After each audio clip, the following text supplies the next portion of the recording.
యేసుక్రీస్తు నామములో ప్రతిరోజు దేవుని వాగ్దానం అనే కార్యక్రమానికి మిమ్మల్ని అందరినీ ప్రేమతో ఆహ్వానిస్తున్నాం. ఎలా ఉన్నారని అందరూ బాగున్నారా? మీరు అందరూ బాగుంటారు. మీ కొరకు మేము ప్రార్థన చేస్తున్నాం. దేవుడు మిమ్మల్ని దీవిస్తాడు, ఆశీర్వదిస్తాడు. ఈ రోజు కూడా అద్భుతమైన వాగ్దానం ప్రవహిస్తున్నారు. ఈ వాగ్దానం అందరికీ షేర్ చేయడం, అందరూ దీవించబడాలి. ప్రతి ఆదివారం యేసేసన్నిధిలో అద్భుతమైన ఆరాధన జరుగుతున్నాయి. ఇప్పటికీ 1000 మంది ప్రజలు వస్తున్నారు. మీరు రండి, మీరు దీవించబడతారు. ఈ ఆగస్టు నెల మీకు ఆశీర్వాదకరంగా ఉండబోతుంది. రండి, ఈ రోజు వాగ్దానం చదువుకుందాం. సామెతల గ్రంథము 3వ అధ్యాయము 26వ వచనం. యెహోవాయే నీకు ఆధారమగును. హల్లెలూయా. దేవుడు అద్భుతమైన వాగ్దానం ఇస్తున్నాడు. దేవుని బిడ్డలారా, ఈ రోజుల్లో మనుషుల మీద ఆధారపడటం కంటే దేవుని మీద ఆధారపడడం శ్రేష్టం. దేవుని వాక్యాలు ప్రభు చెప్తున్నాడు, నీ దేవుడే, నీ యెహోవాయే నీకు ఆధారమగును. అవును, కొన్నిసార్లు నీ బంధువుల మీద, నీ స్నేహితుల మీద, నీ తోడబుట్టిన వారి మీద నువ్వు ఆధారపడుతూ ఉంటావు. కానీ దేవుని వాక్యం చెప్తుంది, వారందరూ కూడా వ్యర్థం. కానీ నువ్వు దేవుడి మీద ఆధారపడినప్పుడు ఆయన్ని పట్ల ఘనమైన కార్యాలు, ఆశ్చర్యమైన కార్యాలు, అద్భుతమైన కార్యాలు పరిశుద్ధాత్మ దేవుడు జరిగిస్తాడు. ఈరోజు ఈ వాగ్దానం పెట్టిన నీ జీవితంలో కూడా మనుషుల మాటల్లో పడి మోసపోయావా?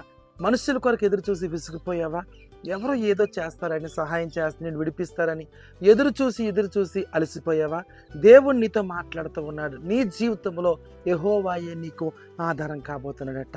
ఈరోజు ప్రార్థన చేసుకో, ప్రభా నీవే నాకు ఆధారం, నీవే నాకు సహాయం చేయాలని నువ్వు ప్రార్థన చేసుకో. ప్రభు నీకు ఆధారంగా ఉండబోతున్నాడు. నీ ఇంటి విషయంలో, నీ స్థలం విషయంలో, నీ వివాహ విషయంలో, నీ గర్భఫలం విషయంలో, నీ పిల్లల ఉద్యోగ విషయంలో దేవుడే నీకు ఆధారంగా ఉండబోతున్నాడు. దేవునికి స్తోత్రం. మనుషులు ఒకవేళ నిన్ను విడిచిపెట్టవచ్చు, కానీ యేసయ్య నిన్ను విడిచిపెట్టడు. కన్నీటిలో ఉన్న నీ జీవితంలో నీ కన్నీరు తుడుస్తాడు, నీ వేదన తీసివేస్తాడు. నీ దుఃఖ దినాలు సమాప్తం కాబోతున్నాయి. దేవుణ్ణి ఆధారంగా చేసుకుని బ్రతుకు. నీ జీవితంలో గొప్ప వెలుగును చూడబోతూ ఉన్నావు, ఆయన మహిమను చూడబోతూ ఉన్నావు. ఇంతవరకు ఎవరో సహాయం చేస్తారని ఇతరుల మీద ఆధారపడ్డావేమో, ఇంతవరకు ఎవరో ఏదో ఇస్తారని ఇతరుల మీద ఆధారపడ్డావేమో. మనుషులందరూ కూడా వెళ్ళిపోతారు దేవుని బిడ్డ. కానీ నువ్వు దేవుడి మీద ఆధారపడినప్పుడు ఆయన నీ పట్ల గొప్ప కార్యం చేస్తాడు. కాబట్టి ఉదయకాల సమయంలో దేవుడు నీకు ఆధారంగా ఉండబోతున్నాడు.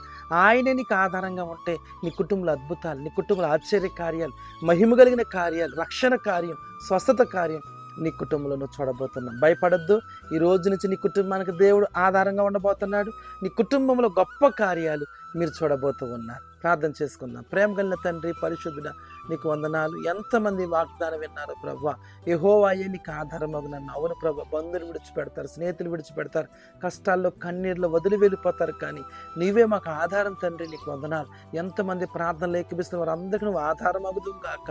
వారి కుటుంబాలు, వారి బిడ్డలందరూ దీవించబడుదురు గాక. వారి వ్యాపారాలు, ఉద్యోగాలు దీవించబడును గాక. నీ ఘనమైన కార్యాలు వారి కుటుంబాల్లో జరుగును గాక అని పలుకుతున్నాను. మీరే ఒక్కొక్కరిని దీవించమని, ఆశీర్వదించమని, గొప్ప కార్యాలు చేయమని యేసు నామమున అడుగుచున్నాము తండ్రి. ఆమేన్. దేని బిడ్డలారా, భయపడద్దు, ధైర్యంగా ఉండండి. యెహోవాయే నీకు ఆధారంగా ఉండబోతున్నాడు. నిన్ను, నీ కుటుంబాన్ని, బ్రతుకును శ్రేష్టముగా, ఆశీర్వాదంగా దీవించబోతున్నాడు. God bless you.